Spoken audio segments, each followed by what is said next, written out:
In this video, I'm going to demonstrate a scapular release technique for clinical cupping. So this is a great way for helping to increase range of motion around both the shoulder girdle region, the upper mid-back and the C-spine area, along with the shoulder joint. So you could incorporate this technique within a wider sports massage, sports therapy or clinical cupping treatment as well. Okay, so I'm using the hand sole kit today and I'm using the lotion from Physique, but absolutely you could use any medium that you normally use within clinic, whether that is oil, whether that is lotion or cream, or whether that is a wax type medium. Okay, so we need to apply our medium first. And again, with cupping, we do want to apply a bit more medium than we would do normally for manual massage. Now we're going to be doing a sliding technique. So with the sliding techniques, we do create quite a lot of friction. So you'll want more medium than you would do for massage. Okay, you want to spread that medium out, especially around the borders of the scapula and over the back of both of those scapulars as well. And I'm just going to keep adjusting the client's hair slightly because I want to place a bit of medium up the back of the neck. Now, when it comes to the C-spine, you're only going to be able to go up as far as their hairline. So if your client has got quite a low hairline, you won't be able to go up the back of the neck as much compared to if they've got a high hairline. Sometimes as well, when clients lie onto the couch, they put their head into the face cradle with their head in a little bit of a closed off position. So if you wanted to see whether you can get more movement at the back of the neck, then just ask the client to tuck the chin in. So if you tuck the chin in a little bit more for me, please. Perfect.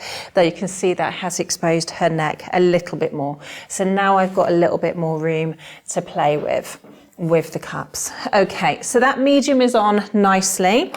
Now I'm going to use, my client is quite slight, so I'm going to use what we refer to as the trigger point cup. This is the smallest cup within the 17-piece hand sole kit. If your client is slightly larger and has got more muscle tone, then you could use the neck size cup up. Okay. So first of all, we're going to ask the client to place their hand into the scapular release position. And it's quite nice sometimes for them to tuck their fingertips into the top of the underwear or the shorts there, just so they've got a bit of an anchor. That's now opened up the scapular area. And now I'm just going to place one pump or even half a pump into the cup on the back there. If your client is really restricted in their range of motion and their elbow doesn't drop down to the couch, you could prop a towel underneath it or a bolster underneath there. Sometimes it also helps to place a slight bolster under the front of the shoulder here as well, and that can help to elevate the scapula.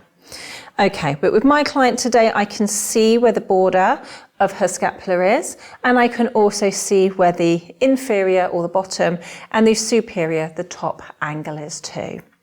Okay, so what I'm going to do is I'm going to start sliding around the border of the scapula. Okay, so I'm just doing some small slides to start with, coming from top to bottom. And then from there, I'm going to come into that bottom angle of the scapula a little bit more. Okay, now you can see my client's reacting quite quickly here. So I'm just doing a few slides there. We want to be mindful of the colour of the cupping mark in exactly the same way as we are when we do these static positions. So you can see with that erythema that's already coming up, my client's already got a nice release there. We've got localised blood flow into that area.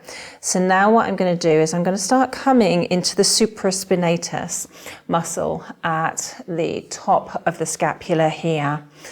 Okay, so I will do both sides. So you can't really see from the angle of the camera at the moment, but you will see when I come onto the other scapula. Okay, so supraspinatus sits at the top of the spine of scap. And now I'm going to come over the back of the scapula. Okay, so we will be getting into the posterior trapezius here, along with, or the mid-fibers, I should say, of the trapezius, along with the underlying muscle, which was the infraspinatus. Okay, so I'm just going to, before we go into the upper traps, apply a little bit more medium there. Okay, and now what I'm going to do here is come from the upper trap near the AC joint up to the back of the neck.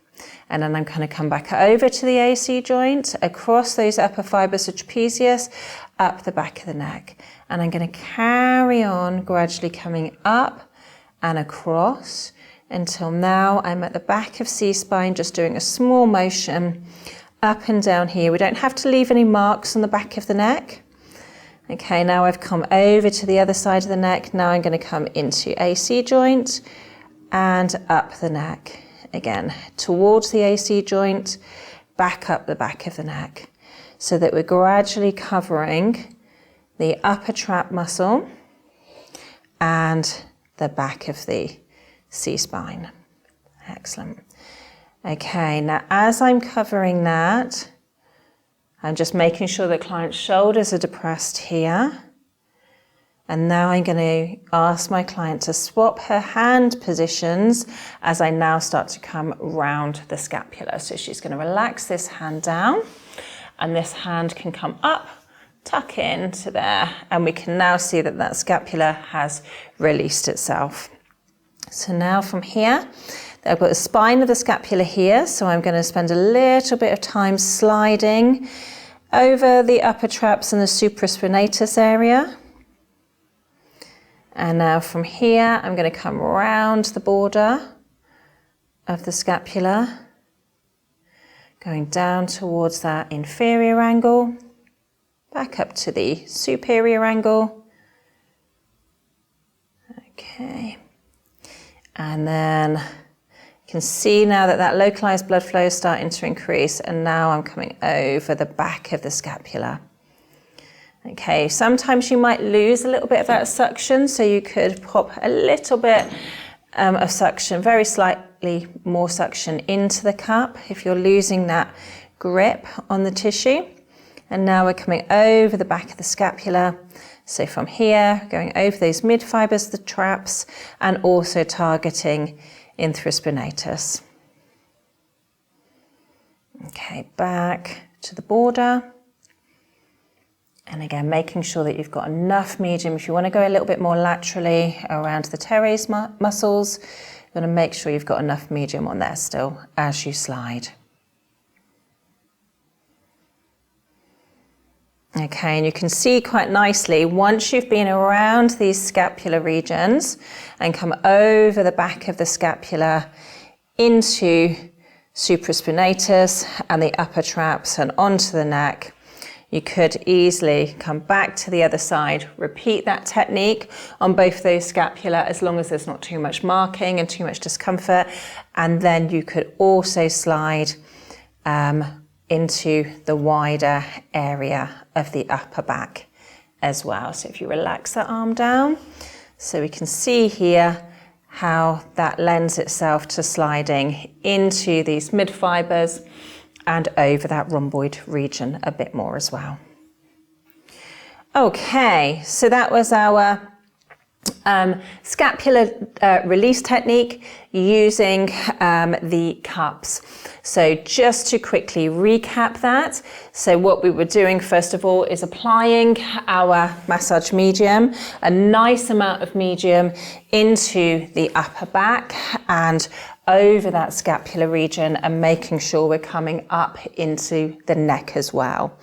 Then we're using either our smallest cup or our next size cup up as we ask the client to place their hand into that scapular release technique, using either a towel or bolsters underneath the elbow or underneath the shoulder if we need to improve the comfort for the client, if their shoulder doesn't internally rotate enough and their elbow doesn't go down all the way. Then from here we are sliding, we're looking for the bottom angle of the scapula, top angles of the scapula and the spine of scap as we slide around the border. And then from there we also slide over the back of the scapula, come into or just above the spine of scap, scapula. And then from there, we're going to slide from upper traps up the C-spine and across. So on both sides, coming from the AC joint region, across the upper traps and up the back of the neck. And then gradually changing that movement slightly so that you cover the whole of the upper traps, the back of the neck, and then we can move over to the other side of the body. Client then changes their hand positions as we then slide around the scapula on the other side. Okay, so that's our scapular release cupping technique.